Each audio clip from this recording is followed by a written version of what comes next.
ಇತ್ತೀಚಿನ ಸಂಚಿಕೆಗಳನ್ನು ಜಾಹೀರಾತಿನ ಕಿರಿಕಿರಿ ಇಲ್ಲದೆ ನೋಡಿ.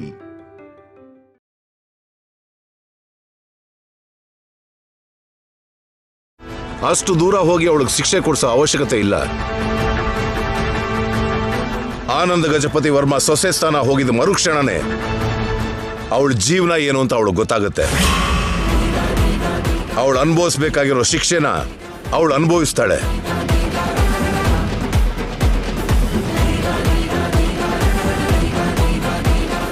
ಅಮೆರಿಕಾಯಿಂದ ಅರುಣ್ ಬಂದಿದ ತಕ್ಷಣ ನಡೆದಿದ್ದೆಲ್ಲ ಹೇಳಿ ಅವಳು ಮುಖದ ಮೇಲೆ ಡೈವರ್ಸ್ ಪೇಪರ್ಸ್ ಬಿಸಾಕಿದಾಗ ಆಗ ಅವಳ ಭವಿಷ್ಯ ಏನು ಅಂತ ಅರ್ಥ ಆಗುತ್ತೆ. ಅನುಭವಿಸ್ಬೇಕಾಗಿರೋ ಶಿಕ್ಷೆನ ಅನುಭವಿಸ್ತಾಳೆ.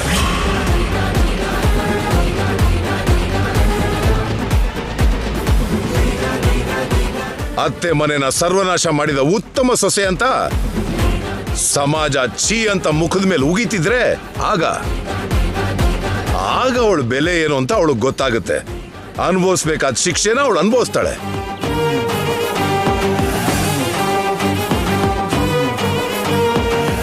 ಏನಂದೆ? ನನ್ನ ಆಸ್ತಿ ಪೂರ್ತಿ ನಿನ್ನ ಹೆಸರು ಬದಲಾಯಿಸ್ಕೊಂಡ್ಬಿಟ್ಟ. ಎಷ್ಟು ಜನ್ಮ ಎತ್ತಿದ್ರು ನೀನ್ ಕಿತ್ಕೊಳ್ಳೋಕಾಗದೇ ಇರೋ ಆಸ್ತಿ ನನ್ನ ಹತ್ರ ಇದೆ. ಅದೇನು ಅಂತ ಗೊತ್ತಾ? ನನ್ನ ಮಗ ಸೊಸೆ.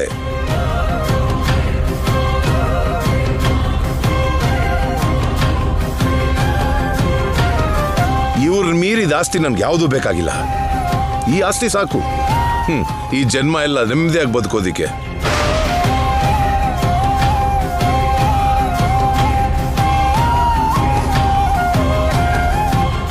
ಈ ಆಸ್ತಿ ಮುಂದೆ ಮೋಸ ಮಾಡಿ ನೀನು ಬರ್ಸ್ಕೊಂಡಿರೋ ಆಸ್ತಿ ನನ್ನ ಕಾಲು ಉಗುರಿನ ಸಮ. ವಸಂತ, ಇಂಥ ಪಾಪಿಷ್ಟಿ ಹತ್ರ ನಾವು ಹೆಚ್ಚು ಸಮಯ ಇದ್ರೆ ಅವ್ರ ಪಾಪ ನಮಗ್ ಸುತ್ಕೊಳ್ಳುತ್ತೆ. ನಡೀರಿ.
ಇದೇ ಅತ್ತೆ ನಾವಿರೋ ಮನೆ.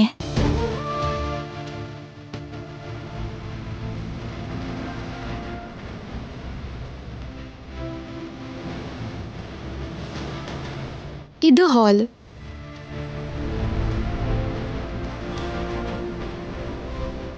ಅದು ಕಿಚನ್.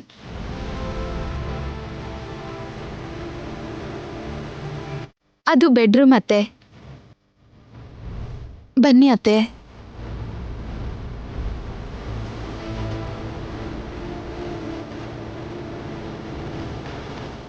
ಕೂತ್ಕೊಳ್ಳಿ ಡ್ಯಾಡಿ. ಹುಷಾರು.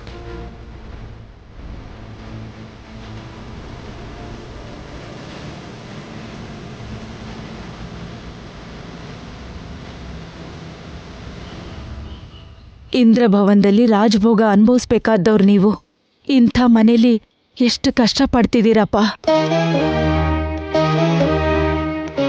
ಇವತ್ತಿಗೆ ನಮ್ಮ ಕಷ್ಟ ಎಲ್ಲ ಮುಗೀತು ಮಮ್ಮಿ. ಇವತ್ತಿಂದ ನಮಗೆ ಬರೀ ರಾಜಯೋಗನೇ. ಹೌದತ್ತೆ, ಮಹಾರಾಜ ಮಹಾರಾಣಿ ನಮ್ ಹತ್ರ ಬಂದಾಯ್ತಲ್ಲ. ಅದಕ್ಕಿಂತ ರಾಜಯೋಗ ನಮ್ಗೇನಿರತ್ತತ್ತೆ? ಹೀಗೆ ಹೇಳೋದು ನಿನ್ ಸಂಸ್ಕಾರನಮ್ಮ. ಆದ್ರೆ ಈ ರೀತಿ ಚಿಕ್ಕ ಮನೇಲಿ ಇರೋದಕ್ಕೆ ನೀವ್ ಎಷ್ಟು ಕಷ್ಟಪಡ್ತಿದ್ದೀರೋ ನನಗರ್ಥ ಆಗತ್ತೆ. ಇದಕ್ಕೆಲ್ಲ ಕಾರಣ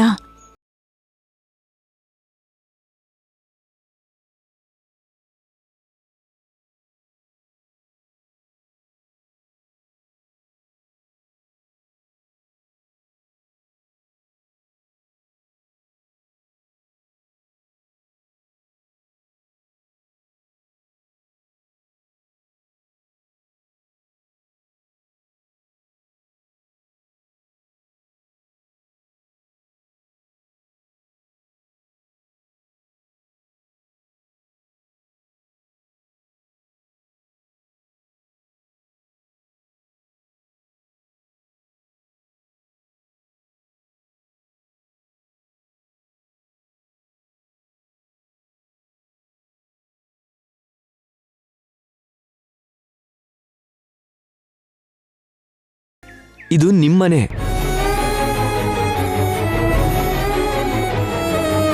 ಅಷ್ಟಕ್ಕೂ ತಪ್ಪೆಲ್ಲ ನಂದೇ ಮಮ್ಮಿ.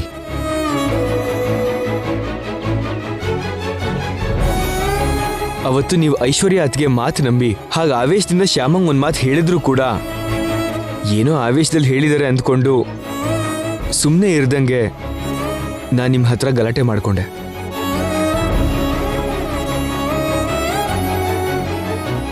ಶ್ಯಾಮನ ಕರ್ಕೊಂಡು ಮನೆಯಿಂದ ಹೊರಗೆ ಬಂದ್ಬಿಟ್ಟೆ. ಅವತ್ತೇ ಶ್ಯಾಮ ನನ್ನ ತಡೆಯೋದಕ್ಕೆ ನೋಡಿದ್ಲು. ನಾನು ಮಾಡ್ತಿರೋ ತಪ್ಪು ಅಂತ ನಂಗೆ ಹೇಳಕ್ ಪ್ರಯತ್ನ ಮಾಡಿದ್ಲು. ಆದ್ರೂ ಕೂಡ ನಾನು ಶ್ಯಾಮನ್ ಮಾತು ಕೇಳ್ದಂಗೆ ಮೂರ್ಖಂತರ ಅಲ್ಲಿಂದ ಬಂದೆ.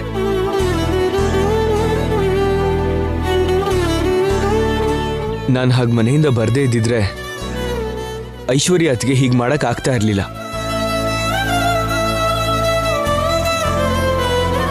ನಿಮಗೆ ಮೋಸ ಮಾಡಿ ಫ್ಯಾಕ್ಟ್ರಿನ ಆಸ್ತಿನ ತನ್ನ ಸ್ವಂತ ಮಾಡ್ಕೋತಿರ್ಲಿಲ್ಲ.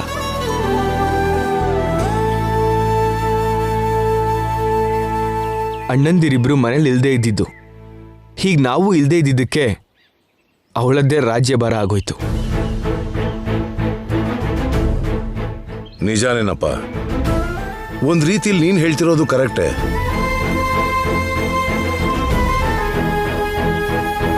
ನೀವು ಅಣ್ತಮ್ದಿರ್ ಯಾರು ಮನೇಲಿ ಇಲ್ದೇ ಇರೋದ್ರಿಂದಾನೆ ಐಶ್ವರ್ಯ ಹಾಗೆ ಮಾಡಿದ್ಲು.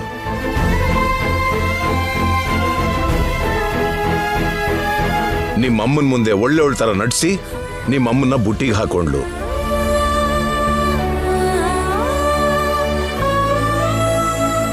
ಐಶ್ವರ್ಯ ಮಾಡ್ತಿರೋ ಮೋಸಗಳು ತಂತ್ರ ಕುತಂತ್ರಗಳು ನನಗೆ ಗೊತ್ತಾಗ್ತಿದ್ರು ಕೂಡ ಬಾಯಿ ತೆಗೆದು ಹೇಳೋಕಾಗದೇ ಇರೋ ನಿಸ್ಸಹಾಯಕ ಪರಿಸ್ಥಿತಿಯಲ್ಲಿ ಜೀವಂತ ಶವವಾಗಿ ಮಂಚದ ಮೇಲೆ ಬಿದ್ದಿದ್ದೆ.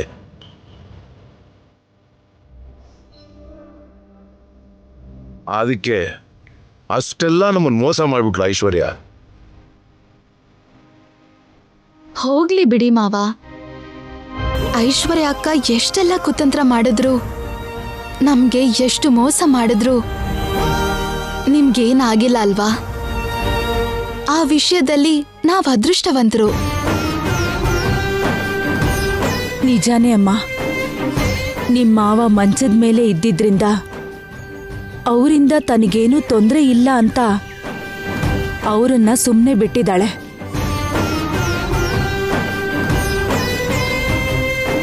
ಇಲ್ದೆ ಹೋಗಿದ್ರೆ ಏನ್ ಬೇಕಾದ್ರೂ ಮಾಡ್ತಿದ್ಲು ಆ ಐಶ್ವರ್ಯ.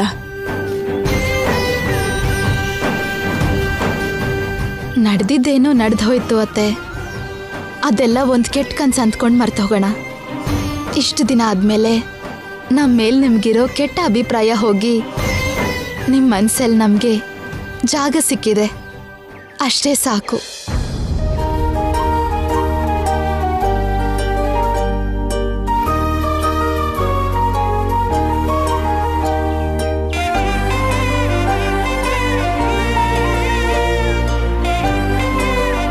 ಕೃಷ್ಣ, ನೀನ್ ಮಾಡಿರೋ ಈ ಸಹಾಯ ಈ ಜನ್ಮದಲ್ಲಿ ಮರೆಯಲ್ಲ. ಅತ್ತೆಗೆ ನಮ್ಮ ಮೇಲಿರೋ ಕೋಪ ಹೋಗ್ಲಿ ಅಂತ ಅತ್ತೆ ನಮ್ಮನ್ನ ಅರ್ಥ ಮಾಡ್ಕೊಂಡ್ಲಿ ಅಂತ ನಾವೆಲ್ಲರೂ ಬೇಗ ಒಂದಾಗೋ ದಿನ ಬರ್ಲಿ ಅಂತ ನಾನು ಬೇಡ್ಕೊಂಡೇ ಇರೋ ದಿನಾನೇ ಇಲ್ಲ.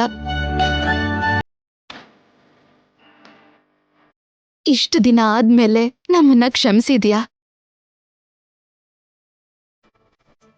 ಅತ್ತೆನ ಮಾವನ್ನ ನಮ್ಮ ಹತ್ರ ಮಾಡಿದೆ. ತುಂಬಾ ಸಂತೋಷ ಕೃಷ್ಣ, ತುಂಬಾ ಸಂತೋಷ.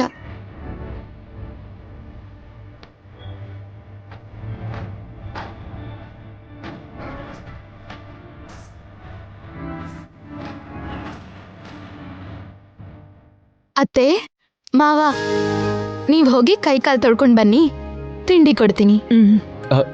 ಮಮ್ಮಿ ಹೋಗಿ ಮಮ್ಮಿ. ಡ್ಯಾಡಿ ಈ ಕಡೆ.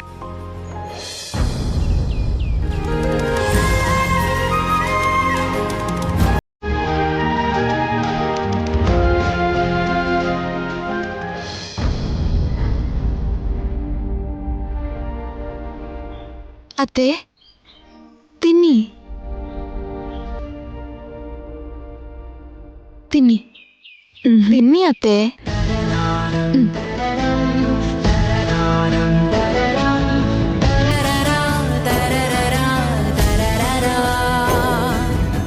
ನೀನಿಷ್ಟು ಪ್ರೀತಿಯಿಂದ ತಿನ್ನಿಸ್ತಿದ್ರೆ ನಾನು ಮಾಡಿರೋ ತಪ್ಪೆಲ್ಲ ನೆನಪಾಗಿ ತಿನ್ನೋಕ್ಕಾಗ್ತಿಲ್ಲಮ್ಮ.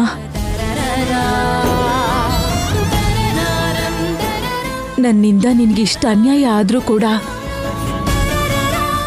ನನ್ನ ಮೇಲೆ ನಿನ್ಗೆ ಸ್ವಲ್ಪ ಕೂಡ ಕೋಪ ಬರ್ತಿಲ್ವಾ? ಬೈಯಮ್ಮ, ನಾನು ಮಾಡಿರೋ ತಪ್ಪಿಗೆ ಕನಿಷ್ಠ ಒಂದ್ಸಲನಾದ್ರೂ ನನ್ನನ್ನು ಬೈ. ಹಾಗೆ ನೀನು ಬೈದ್ರೆ ನನ್ನ ತಪ್ಪಿಗೆ ಸ್ವಲ್ಪನಾದ್ರೂ ಪ್ರಾಯಶ್ಚಿತ್ತ ಆಗತ್ತೆ. ಬೈಯಮ್ಮ. ಏನತ್ತೆ ಇದು? ನೀವೇನ್ ತಪ್ಪು ಮಾಡಿದ್ದೀರಾ ಅಂತ ಅಷ್ಟೆಲ್ಲ ನೊಂದ್ಕೊಂಡಿದ್ದೀರಾ?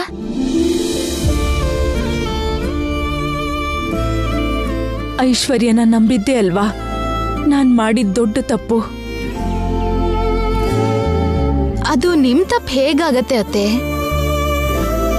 ಸೊಸೇರ್ನ, ಮಗನ್ನ, ಮಗಳನ್ನ ನಂಬದೆ ಹೇಗಿರ್ತಾರೆ ಹೇಳು? ನಂಬೇ ನಂಬ್ತಾರೆ, ಯಾರಾದ್ರೂ ನಂಬ್ತಾರೆ. ಐಶ್ವರ್ಯ ಅಕ್ಕನ್ನ ನೀವ್ ನಂಬಿದ್ದು ತಪ್ಪಲ್ಲ ಅತ್ತೆ.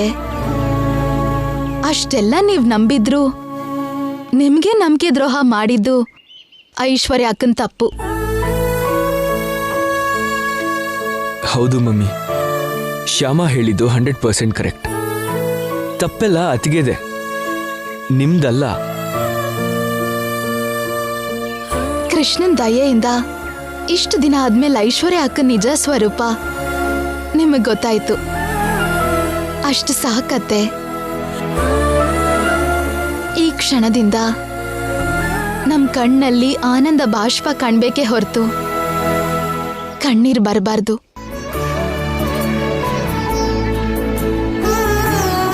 ನಿನ್ನಂತ ಸೊಸೆ ಇರೋದು ನಮ್ಮ ಅದೃಷ್ಟನಮ್ಮ. ಹೌದು ವಸಂತ, ನಾವು ಯಾವ ಜನ್ಮದಲ್ಲಿ ಮಾಡಿದ ಪುಣ್ಯನೋ ಈ ಜನ್ಮದಲ್ಲಿ ಇಂಥ ಒಳ್ಳೆ ಸೊಸೆ ಸಿಕ್ಕಿದಾಳೆ. ಎಲ್ಲ ಕೃಷ್ಣನ್ ದಯೆ.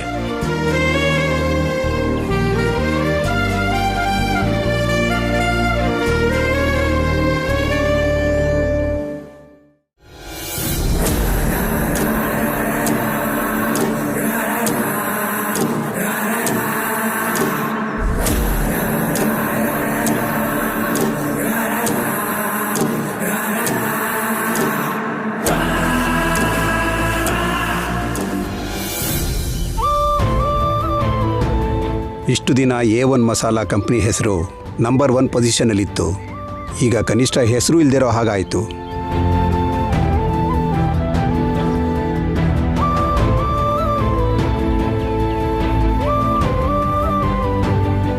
ಐಶ್ವರ್ಯ ಮಸಾಲಾ ಕಂಪನಿ ಅಂತ ಹೆಸರು ತುಂಬಾ ಚೆನ್ನಾಗಿದೆ ಅಲ್ವಾ? ಹೌದು ಮೇಡಮ್, ತುಂಬಾ ಚೆನ್ನಾಗಿದೆ.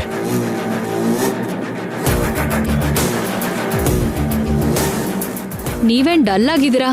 ಈ ಹೆಸರು ನಿಮ್ಗೆ ಇಷ್ಟ ಆಗ್ಲಿಲ್ವಾ? ಇಷ್ಟ ಆಯಿತು ಮೇಡಮ್. ಆದರೆ A1 ಮಸಾಲಾ ಕಂಪ್ನಿ ಹೆಸರು ವಸಂತ ಮಸಾಲಾ ಕಂಪ್ನಿ ಹೆಸರು ತೆಗೆದಿದ್ದು ಇಷ್ಟ ಆಗಲಿಲ್ಲ ಮೇಡಮ್.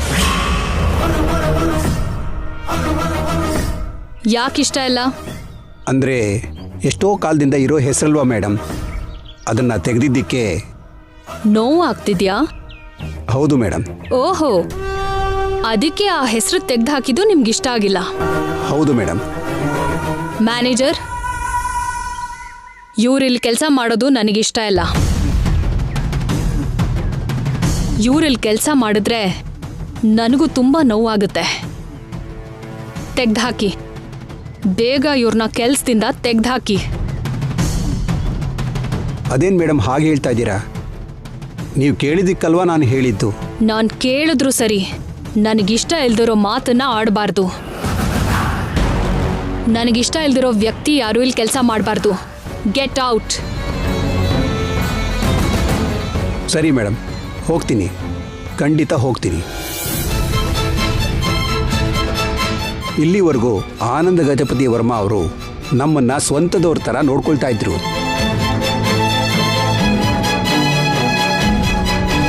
ಶ್ಯಾಮಾ ಮೇಡಮ್ ಅವರು ನಮ್ಮನ್ನು ಎಷ್ಟೋ ಅಭಿಮಾನದಿಂದ ನೋಡ್ಕೋತಿದ್ರು ಮೇಡಮ್. ಅವ್ರು ಯಾರೂ ಇಲ್ದಿದ್ದ ಮೇಲೆ ಈ ಫ್ಯಾಕ್ಟ್ರಿಲಿ ಕೆಲಸ ಇದ್ರೂ ಒಂದೇ ಇಲ್ದಿದ್ರೂ ಒಂದೇ ಮೇಡಮ್. ಬರ್ತೀನಿ ಮೇಡಮ್. ನೋಡಿದ್ಯಾ ಎಷ್ಟು ಪೊಗ್ರು ಅವನ್ಗೆ? ಅವನ ಮಾತೆಲ್ಲ ನೀವು ತಲೆ ಕೆಡಿಸ್ಕೋಬೇಡಿ ಮೇಡಮ್.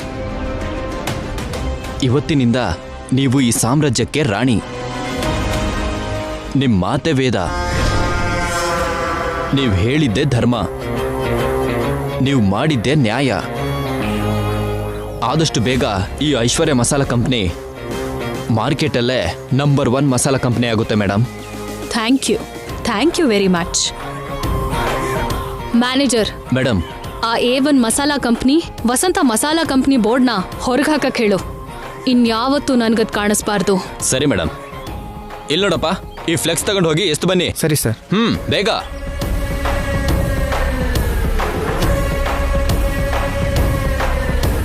ಕಂಪನಿ ಬೋರ್ಡ್ ಕೂಡ ಬದಲಾಗಿದೆ ಅಂತ ಗೊತ್ತಾದ್ರೆ ಆ ಮುದುಕನ್ ಮುಖ ಹೇಗಿರುತ್ತೋ.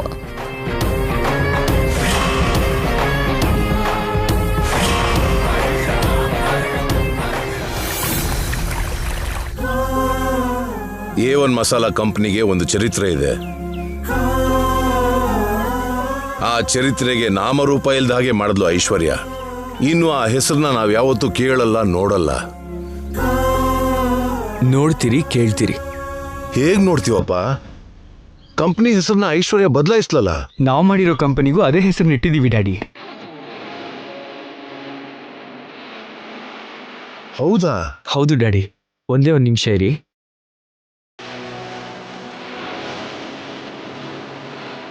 ಮಾವ, ಅತ್ತೆ, ಕೂತ್ಕೊಳ್ಳಿ. ಕೂತ್ಕೊಳ್ಳಿ ಡ್ಯಾಡಿ. ಡ್ಯಾಡಿ, ಒಂದ್ಸಲ ಈ ಲ್ಯಾಪ್ಟಾಪ್ ಆನ್ ಮಾಡಿ.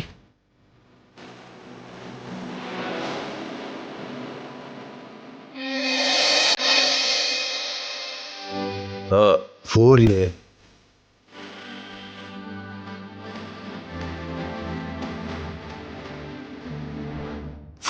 ಅಂದ್ರೆ A for Ananda Gajapati Varma, A for Ashok, A for Arun, A for Akhil. Thank you ಅಪ್ಪ, ಥ್ಯಾಂಕ್ ಯು ವೆರಿ ಮಚ್. ಹೀಗೆ ನಮ್ಮ ಕಂಪ್ನಿ ಹೆಸರು ನೋಡೋ ಭಾಗ್ಯನ ಕೈ ಮೀರಿ ಹೋಯ್ತು ಅನ್ಕೊಂಡೆ. ಹೋಗಿಲ್ಲ, ಎಲ್ಲೂ ಹೋಗಿಲ್ಲ. ನನ್ನ ಕಣ್ಮುಂದೆನೇ ಇದೆ, ಆ ಹೆಸರು ನನ್ನ ಕಣ್ಮುಂದೆನೇ ಇದೆ. ನಮ್ಮಿಂದ ಕಷ್ಟ ಅನುಭವಿಸಿದ್ ನೀವು ಮಾಡಿರೋ ಕಂಪ್ನಿಗೆ ಈ ಹೆಸರಿಟ್ಟಿದ್ದೀರಾ. ನಮಗ್ ಮೋಸ ಮಾಡಿರೋ ಐಶ್ವರ್ಯ ಇರೋ ಆ ಹೆಸರನ್ನು ತೆಗೆದು ತನ್ನ ಹೆಸರಿಟ್ಕೊಂಡಿದ್ದಾಳೆ. ನಾವು ನಿಮ್ಮನ್ನು ದೂರ ಇಟ್ರು ನೀವು ನಮ್ಮನ್ನ ಹೃದಯದಲ್ಲಿ ಇಟ್ಕೊಂಡಿದ್ದೀರಪ್ಪ. ಡ್ಯಾಡಿ, ಇವತ್ತಿಂದ ನಮ್ಮ ಕಂಪನಿಗೆ ನೀವೇ MD. ಹಾ, ಇಷ್ಟಕ್ಕೂ ನೀವು ಮಾಡ್ತಿರೋ ಬಿಸ್ನೆಸ್ ಏನಪ್ಪ? Travel company daddy.